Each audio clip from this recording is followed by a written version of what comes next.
Welcome to the Trump Breaking News Network, your daily source for up-to-the-minute Trump news. Join us today and every day. Here's today's news. This is TBNN. After Trump's Syria attack, Ron Paul asks what comes next. By Tyler Durden. Authored by Ron Paul via the Ron Paul Institute for Peace and Prosperity. Thursday's U.S. missile attack on Syria must represent the quickest foreign policy U-turn in history. Less than a week after the White House gave Assad permission to stay on as president of his own country, President Trump decided that the U.S. had to attack Syria and demand Assad's ouster after a chemical attack earlier in the week. Trump blamed Assad for the attack, stated that something's going to happen in retaliation, and less than 2 days later he launched a volley of 59 Tomahawk missiles, at a cost of $1.5 million each, onto a military airfield near where the chemical attack took place. President Trump said it is in the vital national security interest of the United States to attack Syria over the use of poison gas. That is nonsense.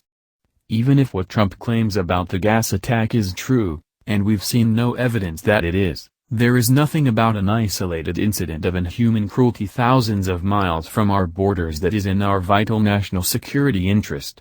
Even if Assad gassed his own people last week, it hardly means he will launch chemical attacks on the United States even if he had the ability, which he does not.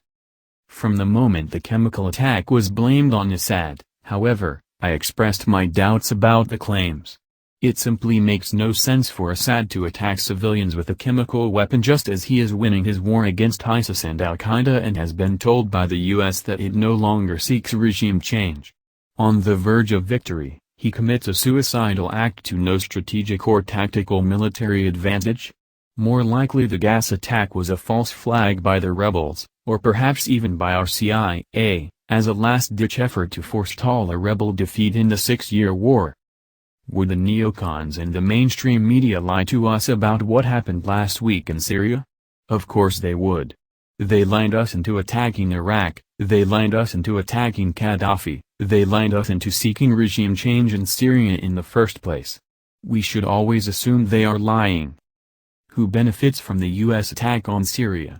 ISIS, which immediately after the attack began a ground offensive. Does President Trump really want the U.S. to act as ISIS's air force?